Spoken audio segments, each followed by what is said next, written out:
Principles of Accounting, Chapter 8. In Chapter 8, we talk about long-term assets. We're going to start this conversation with plant assets. So plant assets are our property, plant, and equipment. They're tangible, which means we can touch them. They're actively used in operations, and they're expected to benefit multiple future periods.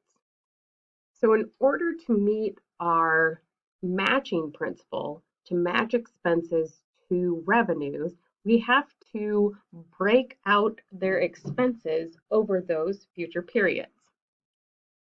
So we have multiple things with our plant assets. One is that they decline in book value over their useful life. So we have the cost at acquisition. That's our historic cost that gets recorded in the books. Then we use it for several periods and allocate the cost of its use over those periods. Then, when it's no longer useful to us, we dispose of it. The items that we can put in the acquisition cost are the purchase price and all expenditures needed to prepare the asset for its intended use. This can include delivery and installation. The acquisition cost is normal and reasonable expenditures necessary to get the asset ready for its intended use. So we'll look at this slide for machinery and equipment. That includes its purchase price, any transportation charges, if we have insurance on it while it's in transit, the installation, assembly, and testing of that machinery equipment, and any taxes on its purchase. For buildings, that includes the cost of purchase and or construction, any brokerage or titling fees that we would have to pay, attorney fees for the paperwork of purchasing real estate, and any taxes on that real estate. Other property, plant, and equipment we have are land improvements. These land improvements include if we buy land and then install parking lots, driveways, fences, landscaping, any lighting systems, sprinkler systems, etc. The land improvements we will depreciate over their useful life. However, land itself is not depreciated.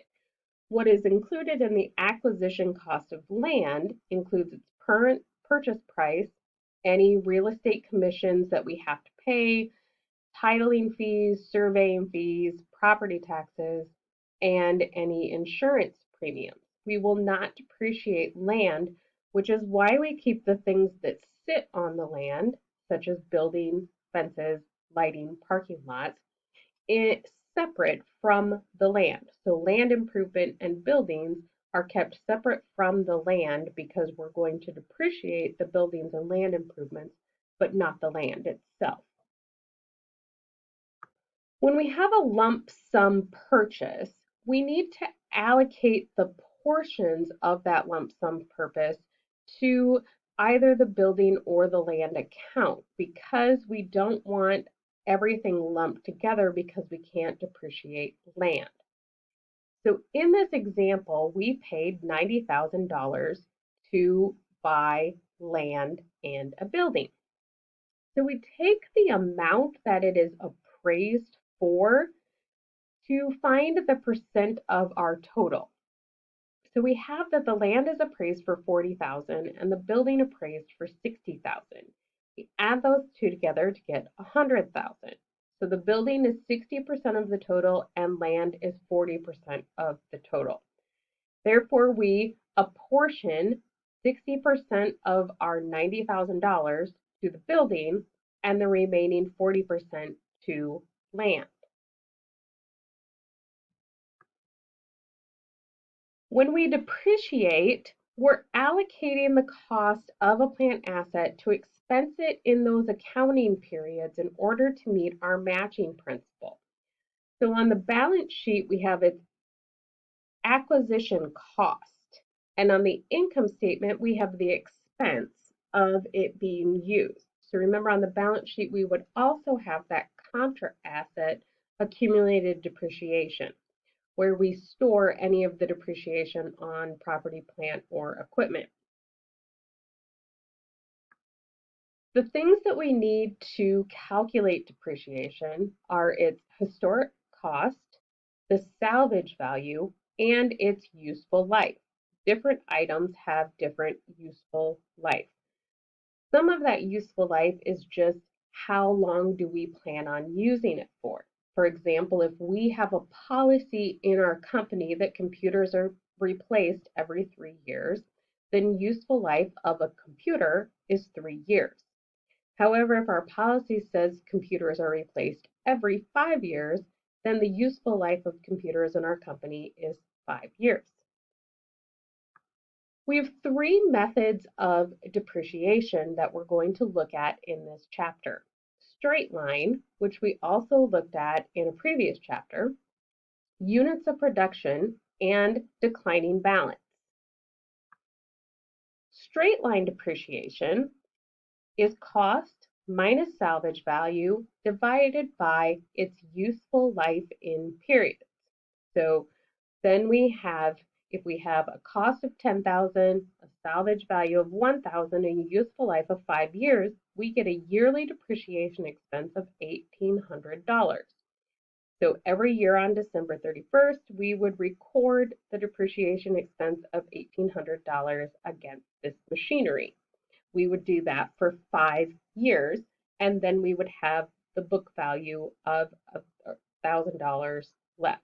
Book value is the depreciation or the historic cost minus our accumulated depreciation.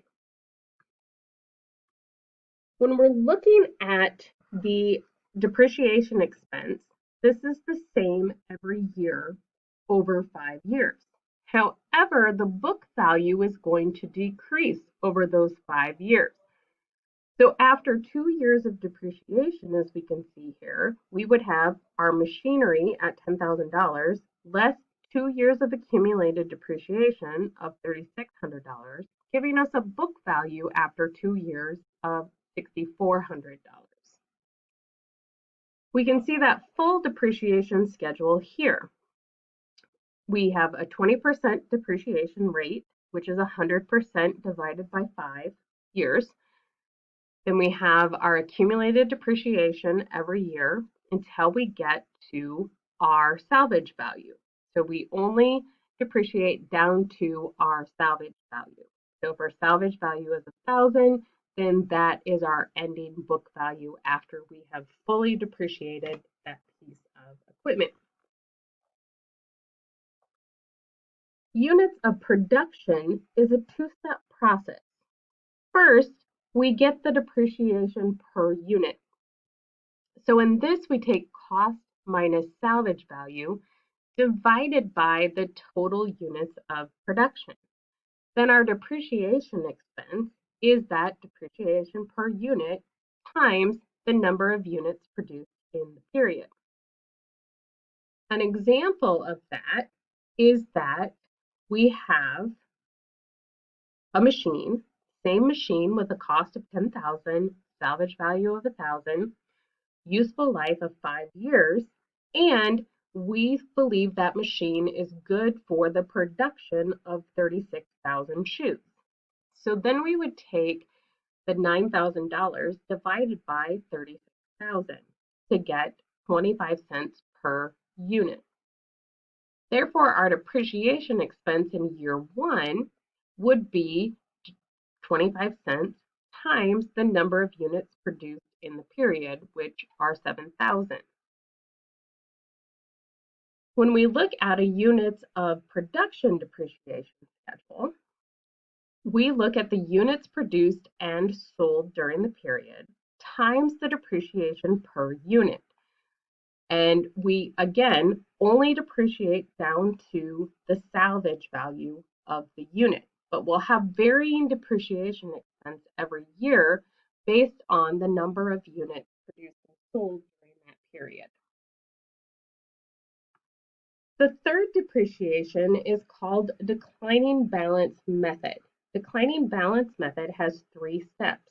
First is that we figure out what our straight line rate is. Well, we know the straight line rate is 20%. So we would have the 100% divided by its useful life of 5 years gives us a straight line rate of 20%. Our double declining balance rate is 2 times that 20%, so 40%. Then our depreciation expense is double declining balance rate times the beginning book value. So in the first year, our depreciation expense would be $4,000. We do not, for double declining, we don't take the cost minus salvage value. We take the 40% times the actual cost. But then you'll see on the schedule that we still don't depreciate beyond the salvage value. So every year we take the book value times 40%. So in the first year, our book value is $10,000 and we have depreciation expense of $4,000, leaving us a book value of $6,000. The next year we take 6,000 times 40% to get our depreciation expense. In the last year, we depreciate whatever is left to take us to salvage value. So that's why the third year is $296 because our beginning of period book value is $1,296 and our salvage value is $1,000.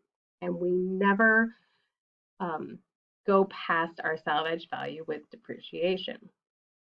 On this slide, we can look at the three methods side by side. So we expense the same exact amount of total depreciation over 5 years under any methods. The double declining method is called an accelerated method, and this gives us more depreciation expense right at the beginning of the use of the asset. For tax reporting purposes, we use what is called MACRS. And MACRS is a modified accelerated cost recovery system. This is IRS's depreciation method. It's a rapid write-off of an asset's cost in order to stimulate that we make new investments in the company. So MACRS is an accelerated depreciation method, just like the double declining method, but it's a little bit more aggressive. And the IRS sets the rates for that. If you are an accounting major and you take tax and tax 2, you will dive further into MACRS depreciation schedules.